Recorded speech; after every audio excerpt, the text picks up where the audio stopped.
So this is it. After almost 6 years, Samsung has finally brought the big design change, and well, as we were just processing our early thoughts, all leaks have double confirmed everything thanks to the official CAD-based leak. For the love of God, okay, for the love of God, Samsung, please do not do this. And they probably will. They probably will because they're on Apple's nutsack. It's too late to change anything. This is the reality that we have to deal with.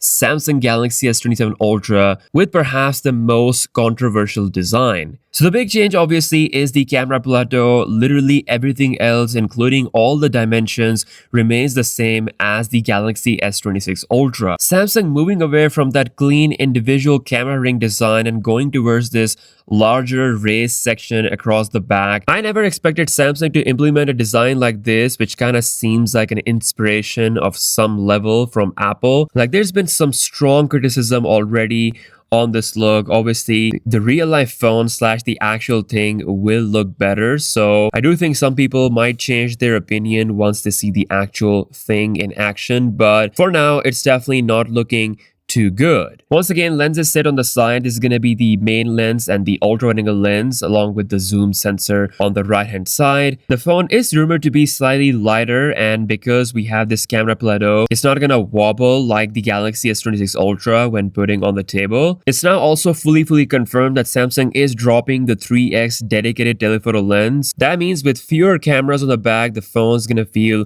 lighter and it will have more space for a bigger battery, which is a welcome change because we don't really need a 10 megapixel 3x lens. Even though it feels like a feature drop, the 5x lens is the one that most people use, so it's not really an issue. Plus, we're actually getting a bigger battery for once, close to about 5700 mAh to 6000 mAh size. Keep in mind that Samsung is bringing this big battery size along with the S Pen still inside, so thankfully Samsung is keeping the S Pen there, so no controversial move on that part. But yeah, this is all real in case you thought that this is some kind of prototype or this might actually change. No, this is the reality. This is the new design of the Galaxy S27 Ultra. And keep in mind, there will be a Galaxy S27 Pro as well, which will have the same kind of identical new back design as the Galaxy S27 Ultra, but it will be a bit smaller in size thanks to the screen size difference of coming at about